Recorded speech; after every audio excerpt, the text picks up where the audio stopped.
You only come here on weekends, so when the place is empty, you should be making better use of the land. Madison, my eldest sister, said it casually as she gently swirled the mimosa glass in her hand. Beside her, my second sister Brianna and my third sister Haley flicked their fingers across their smartphone screens, letting out crude, snickering laughter. I doubted my own ears. I could not believe that the scene unfolding before me was real. This was Pacific Palisades, California. It was about a precious vacation home of mine, built on a hill overlooking the ocean. My personal sanctuary, obtained only after years of building my career as a senior architect and enduring blood-soaked levels of effort. On weekdays, I survived minute-by-minute schedules amid the chaos of Los Angeles, and only on weekends did I come here to soothe my mind, listening to the quiet sound of the waves in a house I had designed myself. That was my one and only luxury, and the very thing that sustained my life. But now, what filled my field of vision was not serenity. From the private driveway to the front yard, rows of luxury SUVs and sports cars were lined up in an orderly yet disturbingly dense formation. A rough count alone showed at least 30 vehicles. Worse still, at the entrance stood a garish neon-colored sign I had never seen before. The Palisades Azure Mall exclusive temporary parking, $50 per day. When I looked closer, the sign had even been thoughtfully supplemented with notes such as, reservation required, and no cash, app payment only. I felt my fingertips tremble with intense anger. What awaited me, after finishing work late on Friday night and driving out early Saturday morning to enjoy a peaceful weekend, was an unauthorized private parking lot being operated by my sisters. Explain this to me, please. What exactly is going on here? I got out of the car and walked toward an outdoor folding table set up near the front door. There, Madison and the others were seated as if they were enjoying a vacation, with the latest tablet devices placed casually in front of them. Madison slid her sunglasses down and looked up at me. Oh, Natalie, didn't you say you weren't coming this weekend? Answer the question. Did you seriously think it was okay to let strangers park on my property without my permission? At that point, Brianna, who had been silently fiddling with her phone, opened her mouth with visible annoyance. Hey, don't get so mad, okay? Did you see the Azure Mall right there? It's always completely full on weekends, and cars looking for parking are left wandering around with nowhere to go. We're just helping people who are in trouble. You could call it a social contribution. Social contribution? By using my private property without permission and charging $50 per car? Yes, because this land is way too big anyway. Haley then joined in. You know it's a waste for you to use this place all by yourself.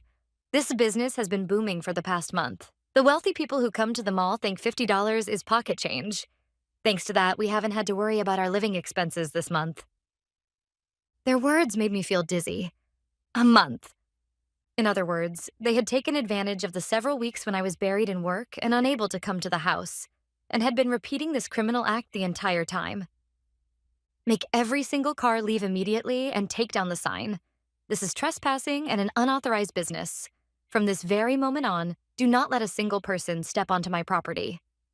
When I said this coldly, Madison set her glass down on the table and slowly stood up. Honestly, Natalie, you're so stingy. What's wrong with your family making a little money? You earn more than enough as it is. You know your sisters are struggling, yet you keep this huge vacation home all to yourself. You should have a bit more of a sharing spirit. Oh, right. I can give you about 10% of today's profits as a management fee, if you want. At those words, I felt something inside me snap. Because we are family. Hiding behind that excuse, they had taken advantage of my goodwill over and over again. But this time was different.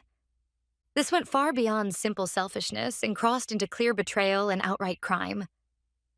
I see. So that's your answer. I took my smartphone out of my bag. Natalie, what are you planning to do? Madison asked, her face clouded with suspicion. I looked straight into their eyes and spoke carefully, one word at a time. I'm just doing what's necessary to protect my rights. Without hesitation, I dialed 3 numbers. As I lifted the phone to my ear, Madison slammed her hand down on the table, her face turning pale. Hey, Natalie, you're not actually planning to call the police, are you? Don't be ridiculous. This is just a small misunderstanding within the family. A misunderstanding? Fine. Depending on how you answer my questions, I might reconsider. First, how did you get into the house?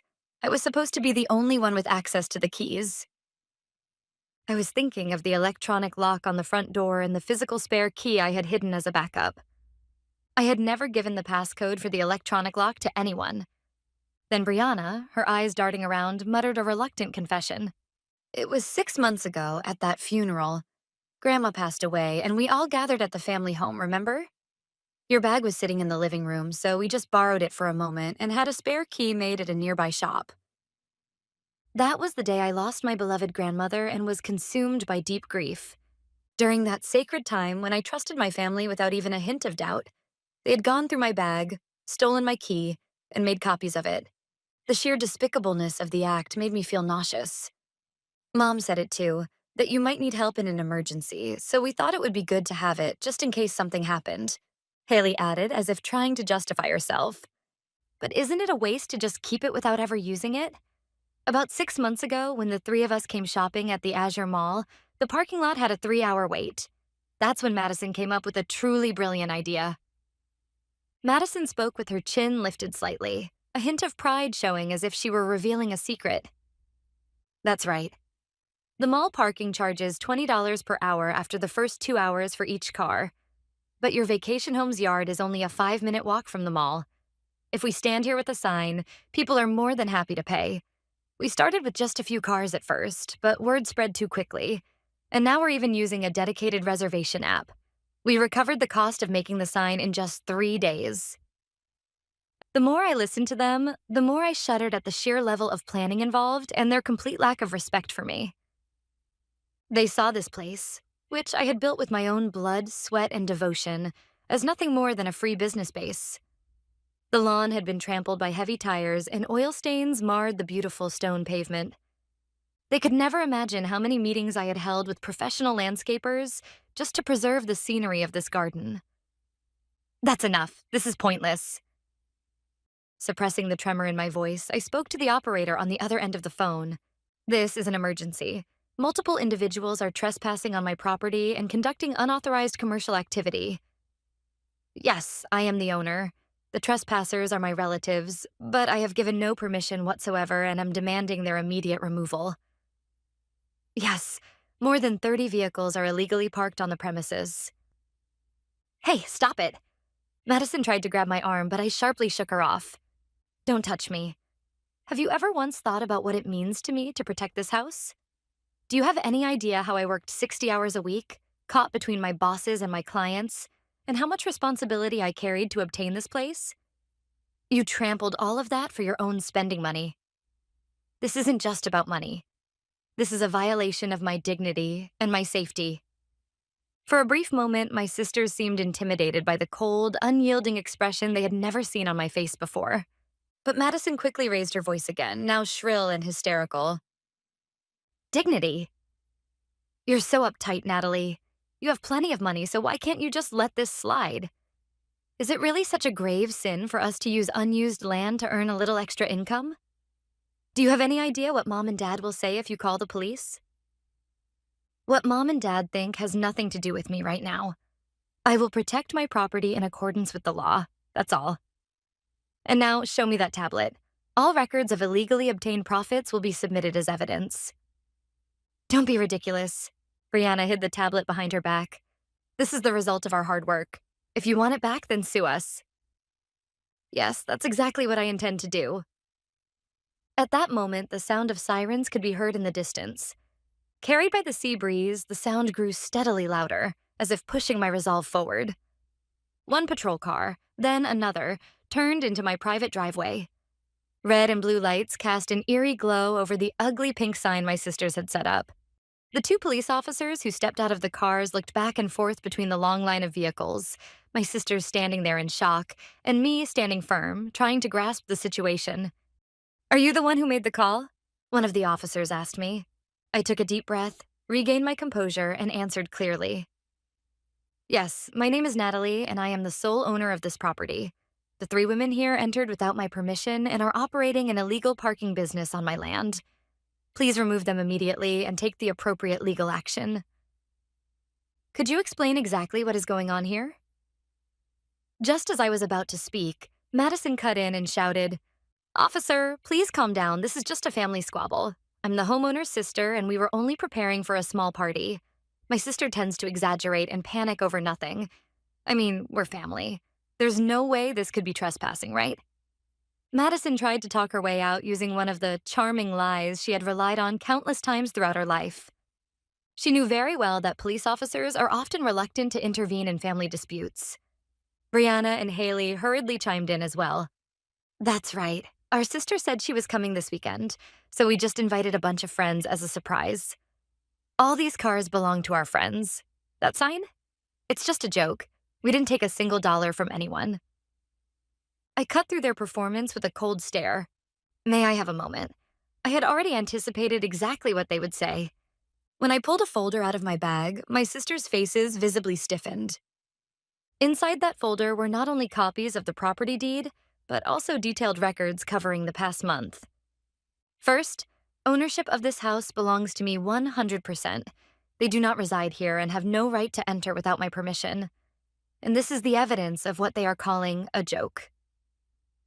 On my smartphone, I showed screenshots of the reservation website they had been using for advertising, along with a video I had taken of the entrance sign clearly stating $50 per day. Then I pointed toward the table where they had been sitting moments earlier. On that table, there is a card reader for payments and a tablet that appears to be managing their sales. They are systematically and unlawfully using my private property for commercial purposes. In a residential area like Pacific Palisades, you are well aware how serious an offense unlicensed commercial activity and unauthorized use of private land can be. One of the officers walked over to the table and picked up the tablet. Madison screamed, "Don't touch that." But he ignored her and checked the screen. "Madison, did you really think I hadn't noticed?" At my words, Madison gasped. "What? What are you talking about?" "6 months ago, on the day of Grandma's funeral, when you secretly took my key and then put it back. I'm extremely meticulous about my belongings. I noticed the fine metal shavings clinging to the key." Brianna and Haley exchanged glances and began to tremble. But I didn't say anything at the time. I decided to wait and see how you were going to use that key. And about a month ago, I deliberately wrote in the family group chat, didn't I, that a major project had come in, that I probably wouldn't be able to come to the house for a month, and that the security system would be temporarily shut down for maintenance. "So, are you saying that was a trap?" Madison screamed.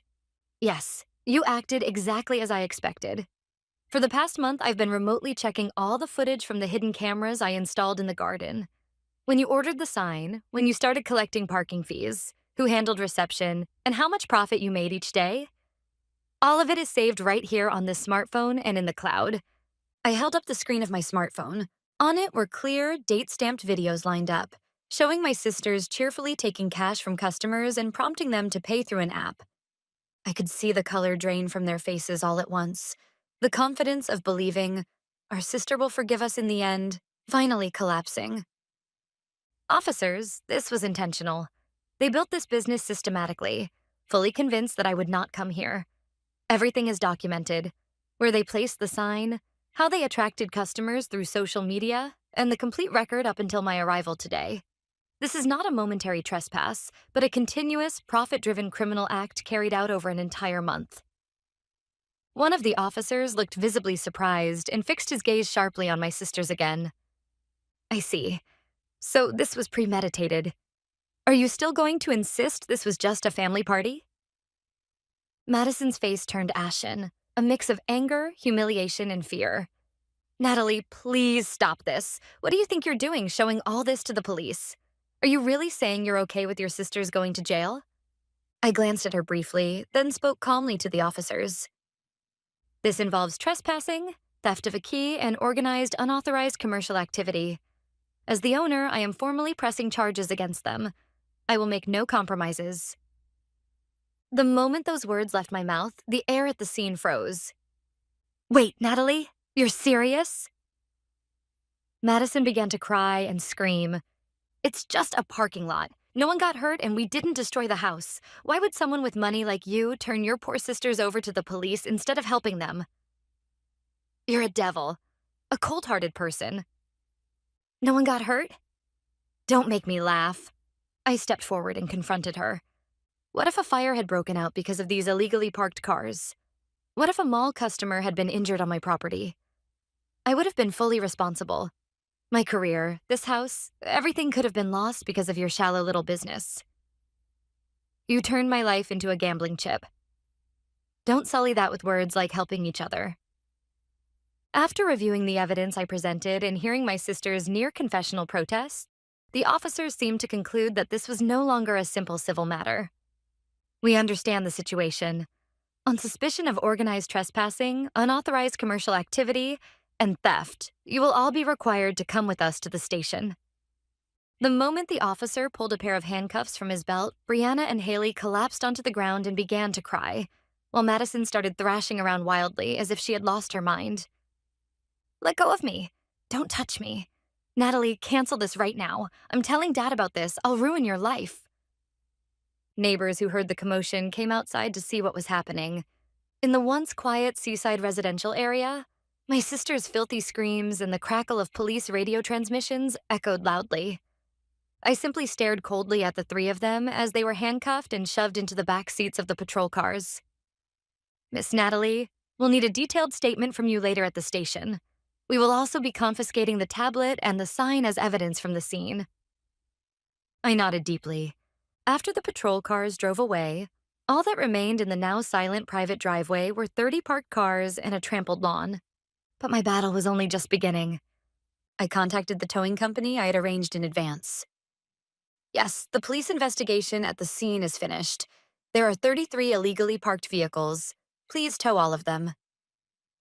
There were a few confrontations with returning customers, but I wordlessly shoved copies of the legal notice regarding trespassing that I had prepared beforehand into their hands and rejected every complaint. Then my smartphone began to vibrate violently. The name displayed on the screen was Mom. I took a deep breath and pressed the call button. Natalie, what on earth are you thinking? My mother's shrill voice pierced my eardrums through the phone. I just got a call from Madison. She said she's at the police station in handcuffs. Is it true that you turned your own sisters over to the police? This has to be a joke, right? Tell me it's a lie. Unfortunately, it's all true, Mom. They trespassed on my vacation home without my permission and ran an illegal parking business for an entire month, so I reported it in accordance with the law. Illegal parking business? They were just struggling and needed a little help to get by. As a successful sister like you, couldn't you have just been a bit more generous and watched over them? How can you treat your own family like criminals? Don't you have a heart? My mother's words were exactly what I had expected. It was the same logic she had always used, constantly indulging my sisters and pushing the responsibility of cleaning up after them onto me, the successful daughter. Mom, listen carefully. Do you know how they got into the house? I asked calmly, but with a voice as sharp as a blade. They stole my key from my bag on the day of Grandma's funeral and made copies of it. While I was grieving the loss of Grandma, they were already planning how to plunder my home. And you still think I should be generous? I could tell that my mother was momentarily left speechless on the other end of the line. But then my father, who must have been listening nearby, snatched the phone and unleashed an even harsher shout. Natalie, it's just a key for God's sake, and your vacation house is always empty anyway. What's wrong with making good use of it? Your arrogant attitude is what's tearing this family apart. Go to the police right now and withdraw the complaint. If you don't, we're cutting ties with you. The moment I heard those words from my father, I felt the final line inside me collapse with an audible crash. You just said you'd cut ties with me as family, didn't you, Dad? I said quietly, but with unwavering resolve. Fine. Today, I called the police to stop my sister's crimes, but at the same time, I made the decision to sever myself from your disease of dependency. From now on, there is no place for you in my life. What are you saying? Natalie, are you serious? I am serious, and let me make this clear as well. I will be replacing all the locks on the house and installing the latest security system. From now on, if anyone steps onto my property without permission, even one of you, I will immediately report it as trespassing and take legal action. I ended the call before my father could shout anything back. Then I immediately blocked the number. At the edge of my vision, I saw the last tow truck pulling out of my driveway. Even though I had lost my family, my heart felt strangely light and clear. I had protected my home, and I had protected my dignity, my life itself. The next morning, while drinking my coffee, I waited for a call from my legal counsel, Ethan, whom I had contacted the night before. At exactly 8 o'clock a.m., my smartphone rang. "Good morning, Natalie. This is Ethan." His voice was calm and businesslike, as always. That steady tone pulled me back from the storm of emotions of the previous night into cold, clear reality. "Ethan, what's the situation?" "Your sisters are currently being held in custody. Overnight, the video evidence you submitted, the number of vehicles that were towed, and the data from the confiscated tablet were reviewed. Trespassing and theft, along with violations of state law due to unauthorized commercial activity. All of this is more than sufficient to be formally pursued as a criminal case." "Are they saying anything?" "Madison is making the most noise. At first, she insisted it was just family fun. But when the video evidence was presented, she started lashing out, accusing you of using dirty, sting-like tactics." The police couldn't care to hear what she said. Brianna and Haley were just crying nonstop. "And one more thing. Your parents have been sitting in the station lobby since last night. They're demanding to be put through to you and are causing trouble for the staff." Just after I hung up with Ethan, my phone rang again. An unknown number. It was probably my mother borrowing someone else's phone. I answered once and only once to bring this to an end. "Natalie, please." The furious shouting from yesterday was gone, replaced by a damp, trembling voice of pleading. I was wrong. Yesterday I panicked. "Please, Natalie, the girls are at their limit. Madison hasn't slept at all and is shaking nonstop, and Haley keeps throwing up. At this rate, their minds are going to break." "I'll do anything. I'll do exactly what you say. So please get them out of there. Please. I'm begging you." My mother was sobbing uncontrollably on the other end of the line. I had never imagined that my proud mother would ever humble herself this completely before her own daughter. But I knew. These tears were not remorse for the crimes my sisters had committed, but fear of the collapse of the family they had clung to. "All right, Mom, I'll give you one chance. But this is not to go back to being the same family as before. This is my final mercy so that I can sever all ties completely." I contacted Ethan and presented a single condition. An hour later, I went to the police station with my lawyer. There, my parents were waiting, looking as though they had aged 10 years overnight, along with my sisters, who had just had their handcuffs removed and stared ahead with hollow, soulless expressions. Without meeting their eyes, I placed several documents prepared by Ethan on the table. "There is only one condition. Sign these papers." The documents listed several clauses with full legal force. They would be permanently prohibited from entering any property I owned. They would be forbidden from contacting me by any means whatsoever. If they violated any of these terms, the current charges would be reinstated, and they would consent to immediate criminal prosecution. They would also agree to pay full compensation for the damages, including lawn restoration costs, towing fees, and all legal expenses. If I sign this, you'll really forgive us, right? Madison looked up at me while gripping the pen with trembling fingers. The arrogant gleam that once filled her eyes was gone, replaced by nothing but bottomless fear. One night in detention must have been a hellish experience for people as sheltered as they were. "I'm not forgiving you. I'm agreeing to have nothing to do with you. I will erase your existence from my life. If you accept that, I'll let you walk out of here today." The sisters didn't even have the composure to look at each other and sign the documents as if possessed. My parents watched in silence. They too seemed to realize that they had lost forever their golden goose and their reliable daughter. After the documents were accepted and the charges were formally withdrawn, they were released later that same day. However, what they were left with was not freedom. In the police database, arrest records for trespassing and theft were firmly etched next to their names. And those records would cling to them like dark shadows every time they tried to find new work or build any form of social credibility in the future. They would come to understand again and again throughout their lives just how heavy a shackle their shallow actions had become. As we left the police station, Madison turned back to look at me just once. She seemed about to say something, but my cold, unyielding gaze pinned her in place. and she hurriedly climbed into my parents' car as if fleeing. I watched the car drive away with an expressionless face. Several months passed after that. From my life, the noise called family disappeared completely. When I arrive at my Pacific Palisades vacation home on weekends, perfect silence greets me. Occasionally, I hear from distant relatives about what kind of hell my former family is now enduring. It is far more miserable than I ever imagined. First and foremost, what awaited my three sisters was the inescapable chain known as an arrest record. I hear that they now drift from one low-wage, hourly job to another, the very kind of work they once looked down on, all the while living in constant fear of the shadow cast by their criminal history. All of their brand name bags and jewelry have been sold off, and now they huddle together in a cramped room at my parents' house, spending their days hurling blame and insults at one another. And my parents, who had continued to indulge them, are now paying the price as well. On top of that, the compensation I demanded was by no means a small amount. In an attempt to lessen their daughter's criminal records, even slightly, my parents reportedly drained their retirement savings to cover the payments. No matter how financially destitute or mentally cornered they may be now, not a single ripple stirs in my heart. Because this is the path they chose of their own free will. I take deep pride in the decision I made. I cut away relationships that were poisoning me, and I protected my assets, my dignity, and my future.